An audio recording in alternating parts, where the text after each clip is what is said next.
शव सत्कार ପାଇଁ ମିଳୁନି ଜାଗା, ରାଗ ସୁଝାଉଛନ୍ତି ଗ୍ରାମବାସୀ। ଘର ଭିତରେ ପଡ଼ିଛି ଶବ, ବାହାରେ ବନ୍ଧା ହୋଇଛି କକେଇ, ହେଲେ ଉଠି ପାରୁନି ମୃତଦେହ। କାରଣ ଶବ ସତ୍କାର ନିମନ୍ତେ ଗାଁ ଲୋକେ ଜାଗା ଦେବାକୁ ଅମଙ୍ଗ।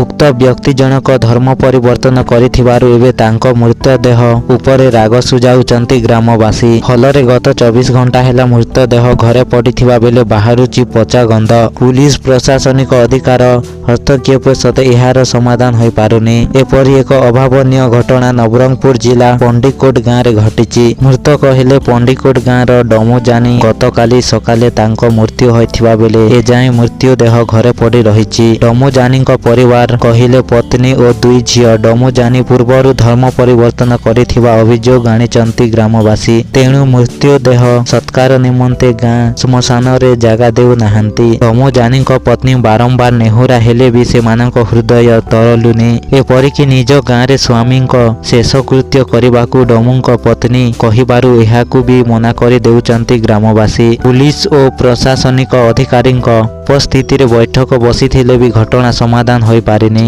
ଖବର ପାଇଁ ଗତ ରାତିରେ ପୁଲିସ ଓ ପ୍ରଶାସନିକ ଅଧିକାରୀ ପହଞ୍ଚି ଗ୍ରାମବାସୀଙ୍କ ସହ ବୈଠକ କରିଥିଲେ, ମାତ୍ର ତାହା ସଫଳ ହୋଇପାରିନି। ଫଳରେ ରାତି ସାରା ମୃତଦେହ ଘରେ ପଡ଼ି ରହିଛି। ଆଜି ପୁଣି ଥରେ ବରିଷ୍ଠ ଅଧିକାରୀମାନେ ପହଞ୍ଚି ଘଟଣାର ସମାଧାନ ପାଇଁ ଉଦ୍ୟମ କରିବ ବୋଲି ଜଣାଯାଇଛି। ପ୍ରାୟ 24 ଘଣ୍ଟାରୁ ଉର୍ଦ୍ଧ୍ୱ ହେବ ଶବ ଘରେ ପଡ଼ି ରହିବା ବେଳେ ପଡ଼ୋଶୀ ରନ୍ଧାବଢ଼ା କରି ନ ପାରି ଅଖିଆ ଅପିଆ ପଡ଼ି ରହିଛନ୍ତି। ଏଥିସହ ଶବରୁ ଦୁର୍ଗନ୍ଧ ବାହାରୁଥିବାରୁ ତୁରନ୍ତ ସତ୍କାର ନିମନ୍ତେ